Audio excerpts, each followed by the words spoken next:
ሰላም ቤተሰብ እንኳን ለመልአኩ ለቅዱስ ገብርኤል ወርሃዊ በዓል በሰላም አደረሳችሁ። ዛሬ የመልአኩ የቅዱስ ገብርኤል ወርሃዊ በዓል ነው ማለት ነው። አሁን ነው ገና ከስራ እየተመለስኩት። ልክ እንደናንተ ስራ ስሰራውዬ አሁን ነው ቤቴ የገባሁት።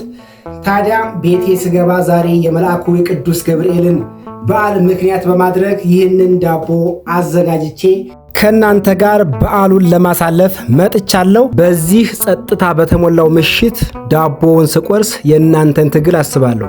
በውጭ ሀገር በረሃ ውስጥ በሰው ቤት ስራ በናፍቆትና በድካም ውስጥ ያላችሁ፣ እኔም ዛሬ ቀን ሙሉ በሰራሁት የጉልበት ስራ ያንኑ የድካም ጣዕም አጋራችኋለሁ። ብቸኝነት መከራ ነው አውቃለሁ፣ ግን በዚህ የብቸኝነት ግድግዳ ውስጥ የምታዩት እያንዳንዱ የድካም ላብ ለነገው ስኬታችሁ የከፈላችሁት ዋጋ ነው። ብዙ ጊዜ ይህ ሁሉ ጥረት መቼ ይሆን የሚከፍለው ብለን እንጠይቃለን። በሰው ሀገር ብቸኝነት ሲጫጫነን ተስፋ መቁረጥ ይፈታተነናል። ግን ወገኖች ማንም በያየውም ትግላችሁ እውነት ነው። እኔ በምኖርበት በዚህ ቤት ውስጥ ለራሴ የምነግረው አንድ ነገር አለ።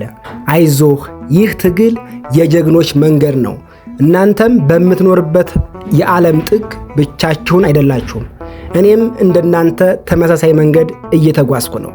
ዛሬ ማታ ይሄ ዳቦ በረከቱ ለናንተም ይድረስ። የዛሬው ድካማችሁ የነገው ውሏችሁ ስኬታማ ይሁን። ብቸኝነት አያሸንፋችሁ። እኛ ተዋጊዎች ነን። ትግላችን ደግሞ በእርግጠኝነት ፍሬ ያፈራል። ዛሬ ቅዱስ ገብርኤል ነው። በረከቱ ሰላሙና ጥንካሬው ከሁላችሁም ጋር ይሁን። ስለነበረን ቆይታ እጅግ አድርጌ አመሰግናለሁ። በያላችሁበት መልካም ጊዜ